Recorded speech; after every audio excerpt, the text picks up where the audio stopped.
just what forces is Ernst Zürcher referring to?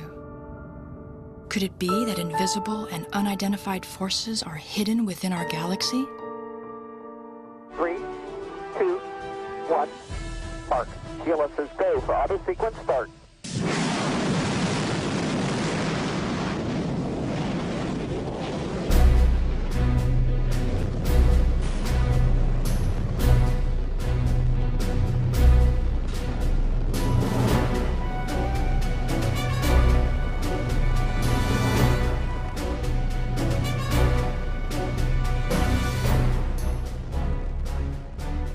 The Atlantis STS-135 space mission transports several hundred rather special passengers. They are green. They are not aliens, but plants destined to play an essential role in the conquest of space.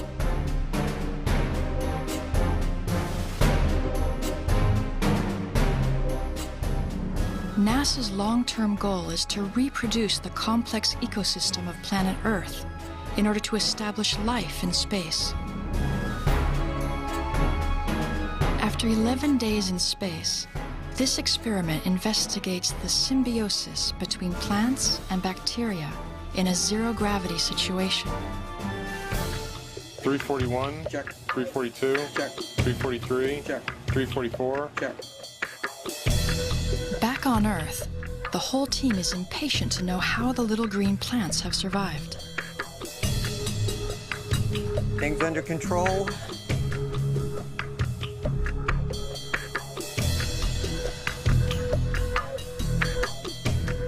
Prior to opening that seal, we're removing the gas sample. The carbon dioxide will give us a measure of the amount of growth and respiration, and the ethylene, an indicator of the stress that the plant has been under. That's good.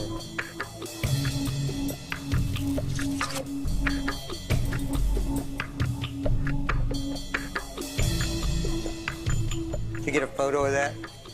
All right, take another one. There you go.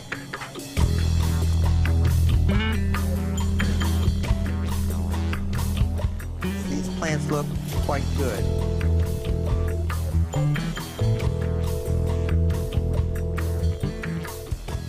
They seem to have stayed in place, 100% germination, no contamination.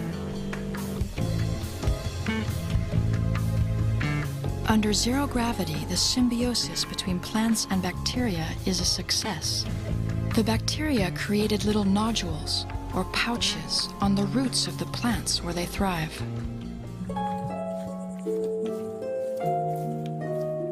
It is now possible for plants to grow in space, seeds to germinate, seeds develop, produce flowers, pollinate, and produce viable seeds.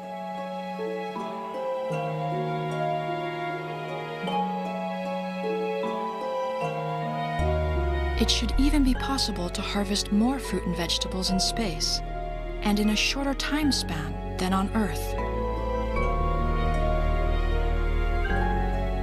A short season potato typically will take 105 days.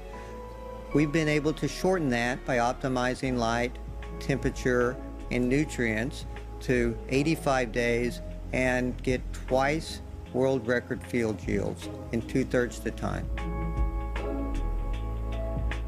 But in order to survive, how many plants will space adventurers have to take with them on their mission? You would need about 20 square meters to produce all of the oxygen you need. It's roughly 40 square meters for all of your calories.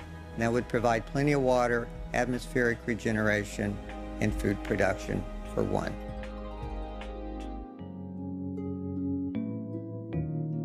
There is no most powerful plant. There is no lesser plant. Each has a role in its function.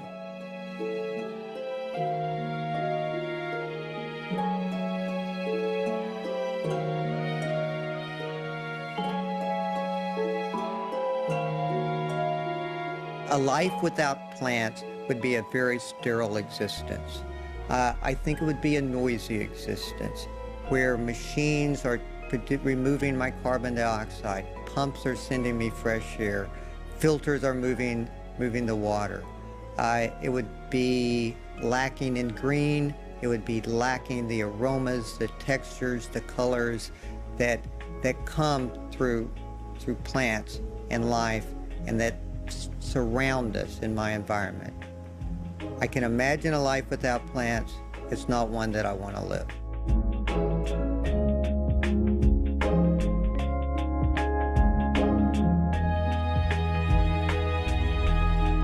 Some plants have their feet rooted in the earth and their